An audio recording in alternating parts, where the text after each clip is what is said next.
Bonjour à toutes et à tous dans ce nouveau tutoriel gratuit sur le logiciel Illustrator. Aujourd'hui, je vous invite à découvrir un petit outil qui est en général méconnu de la plupart des gens et qui se nomme tout simplement l'outil concepteur de formes qui vous permettra à partir de plusieurs formes vectorielles et classiques, des cubes, ou plutôt des carrés, des cercles, des ovales, de créer très rapidement des icônes ou des logos. Il vous permettra de supprimer certaines parties d'une image, d'en créer d'autres à partir de ces formes. Enfin bref, une infinité de possibilités s'offre à vous avec cet outil. Ce tutoriel se présentera sous une première partie un petit peu théorique qui vous présentera comment fonctionne l'outil, comment fonctionnent les deux parties de l'outil. Puis nous verrons un petit cas pratique pour, comme vous le voyez, réaliser ici le logo de Apple.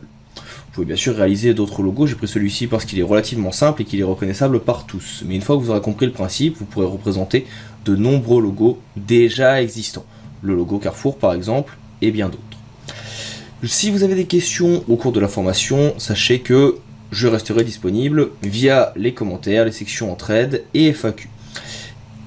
Il ne me reste maintenant plus qu'à vous souhaiter un bon visionnage et à vous dire à tout de suite dans ce tutoriel gratuit Illustrator.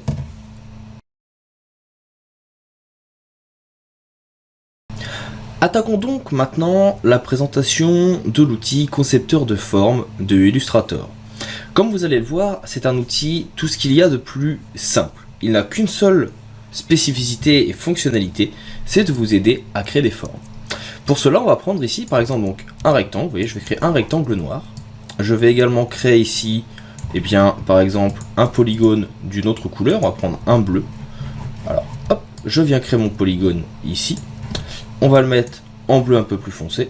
On va le faire dépasser sur l'autre forme. On va vouloir ensuite, par exemple, prendre ici une ellipse. On va le mettre cette fois, par exemple, en violet, etc., etc. Maintenant, imaginons, vous voyez, vous avez vos différentes formes ici, qu'elles soient pleines ou non, et vous aimeriez récupérer, par exemple, la forme qui est ici. Vous voyez, qui fait l'intersection entre le carré et notre document, notre forme octogonale ici, notre polygone. Vous avez plusieurs possibilités qui s'offrent à vous. Vous pouvez par exemple venir tout simplement utiliser les Pathfinder, sélectionner les deux, venir faire une division et récupérer ici les éléments découpés. Ça fait beaucoup de choses à faire et c'est, avouons-le, un petit peu long.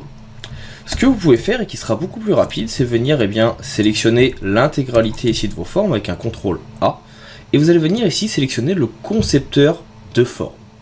Et avec celui-ci, vous voyez, quand vous allez passer sur un élément, il va apparaître surligné, ou en tout cas surimprimé avec une petite trame.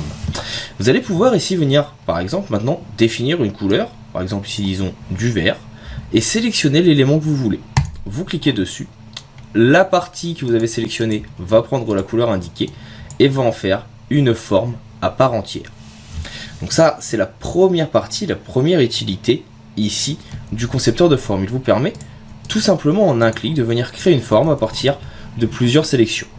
Sachez également, là on est sur des formes pleines, que cela peut marcher également si vous êtes sur des illustrations au trait, c'est-à-dire que vous êtes ici avec les contours. Vous voyez, je viens faire les contours de chacun des éléments ici. Sachez que si vous les sélectionnez, vous pouvez ici également de la même façon venir sélectionner l'intérieur des formes. Là par exemple, vous voulez garder uniquement la partie extérieure, je viens cliquer dessus et de cette façon, j'ai donc ma forme qui a changé et qui est maintenant découpée. Ça vous permet ici par exemple de venir réaliser des effets de découpe assez rapidement.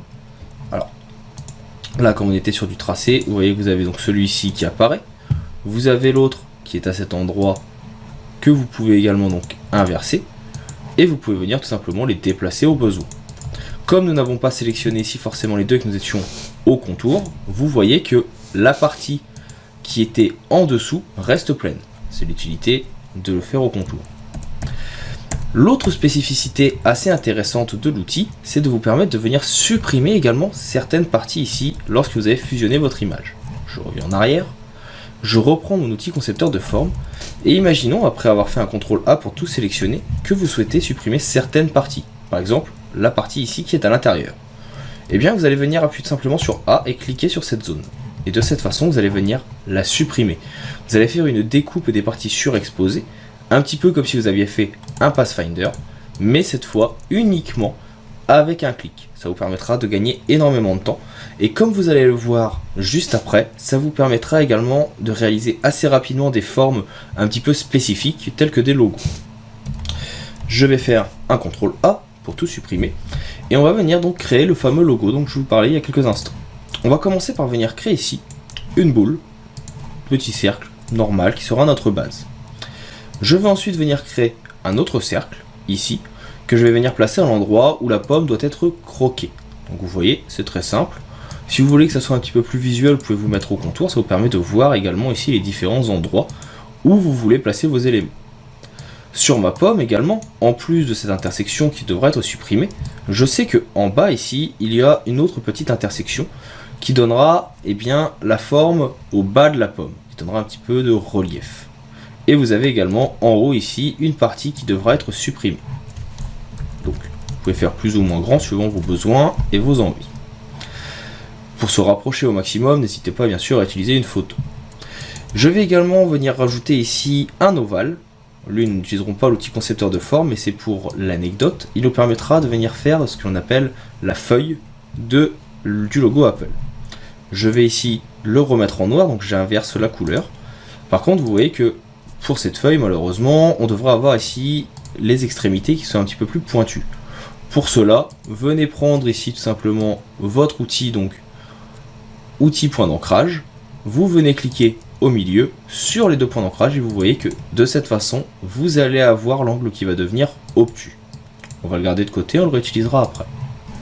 Je vais maintenant venir sélectionner l'intégralité de mes points ici et je vais venir prendre donc mon outil concepteur de forme. Je vais appuyer sur Alt et je vais dans un premier temps venir supprimer la partie en bas, la partie qui est croquée et la partie en haut. De cette façon, je peux ici me remettre en forme pleine, j'ai la base de ma pomme. Par contre ici je vais avoir des zones qui sont très arrondies, ce n'est pas forcément ce que je souhaite.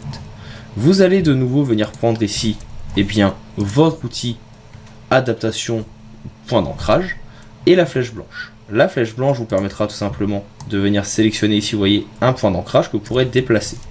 Là, ce point d'ancrage, par exemple, nous allons l'utiliser ici en restant appuyé sur Alt pour arrondir légèrement notre icône. Vous voyez, je viens baisser les deux parties pour avoir une ligne droite. Et je vais faire bien sûr la même chose de l'autre côté. Pour vous repérer sur la ligne droite, vous voyez que quand je baisse mes éléments, j'ai ici une ligne, un repère donc commenté qui apparaît. Cela me permet donc de savoir où j'en suis. On va également venir baisser ici tout simplement cette partie. N'hésitez pas à rester appuyé sur majuscule pour pouvoir donc garder ici le magnétisme et pouvoir descendre votre élément. Et vous avez le bas de la pomme ainsi qui a été créé en quelques secondes. On va ensuite venir en haut, faire exactement la même chose. Je reste appuyé sur Alt et je viens ici donc donner du relief tout simplement au-dessus de ma pomme. Je peux rester encore une fois appuyé sur majuscule pour garder ici quelque chose qui sera magnétique. Vous pouvez déplacer le point comme vous le souhaitez pour pouvoir donc donner la forme de votre pomme ici et du haut de celle-ci justement. Je n'hésite pas à venir modifier suivant mes envies et mes besoins. Je vais ensuite prendre ici mon outil flèche noire, je vais déplacer ma feuille, je vais l'orienter ici avec la petite flèche de quelques degrés et la placer en haut. Et de cette façon, vous voyez en quelques instants, vous avez créé le logo Apple. En tout cas, quelque chose qui ressemble, que vous pouvez utiliser en icône, en tout petit, sans problème, en quelques instants, si vous en avez besoin. Vous pouvez bien sûr à tout moment, si vous le souhaitez, venir déplacer toujours certains points, voire même en arrondir. Vous voyez là, si je viens sélectionner mon icône, si je viens cliquer sur les points qui se trouvent ici, je peux venir arrondir automatiquement certaines parties. Ça nous permettra d'avoir quelque chose de beaucoup plus arrondi ou non, suivant les besoins. Et je peux venir arrondir le centre de la composition si j'en ai besoin. Vous pouvez venir rendre l'angle plus important ou au contraire ici, en venant rejoindre l'autre partie, et bien quelque chose de beaucoup plus plat. Vous pouvez également, si vous le souhaitez, venir intégrer, si vous vous souvenez de l'ancien logo Apple, des bandes de couleurs. Pour cela, vous venez faire une bande noire, ou rose, ou jaune, ou autre. Vous venez la sélectionner. Vous venez appuyer sur Alt pour la dupliquer, vous restez appuyé sur majuscule pour la dupliquer juste en dessous. Cela va permettre de faire l'identique et qu'ils soient bien collés l'une à l'autre. Et ensuite vous faites un CTRL D qui va vous permettre d'avoir ici, comme vous le voyez, plusieurs lignes, les unes en dessous des autres en dupliquant votre dernière action. Et je vais faire également la même chose en haut. Je vais sélectionner le tout et maintenant je vais prendre mon outil, donc ici concepteur de forme, et je vais pouvoir venir tout simplement changer les couleurs. Alors, on va dire que la feuille sera en orange, que le bas de la feuille et l'autre partie sera en vert, que l'autre partie sera en bleu, et la dernière partie en rose et en jaune par exemple. Alors, ce n'est plus exactement les couleurs du vrai logo, je ne les ai plus en tête, c'est juste pour l'exemple. Et de cette façon, après, vous n'avez plus qu'à venir sélectionner tout ce qui reste en blanc. Et vous avez ici donc changé les couleurs de votre forme en quelques instants avec l'outil concepteur de forme. Donc voilà pour ce petit tutoriel. J'espère qu'il vous sera utile, qu'il vous permettra de gagner du temps lorsque vous devrez créer des logos, des petits pictos ou tout simplement déformer des formes basiques dans Illustrator. Je vous rappelle que si jamais vous avez des questions sur la formation, sur l'outil ou même sur d'autres outils du logiciel, je reste à votre disposition dans les commentaires ou via la page FAQ et la page entraide. Donc n'hésitez pas à m'en faire part, je vous répondrai le plus rapidement possible avec bien sûr l'optique de vous aider du mieux possible. Il ne me reste maintenant plus qu'à vous dire à bientôt pour d'autres formations sur le logiciel Illustrator et à vous souhaiter une bonne continuation. Vous souhaitez aller plus loin dans la découverte de l'univers du graphisme? Vous voulez devenir un expert dans l'utilisation de Photoshop?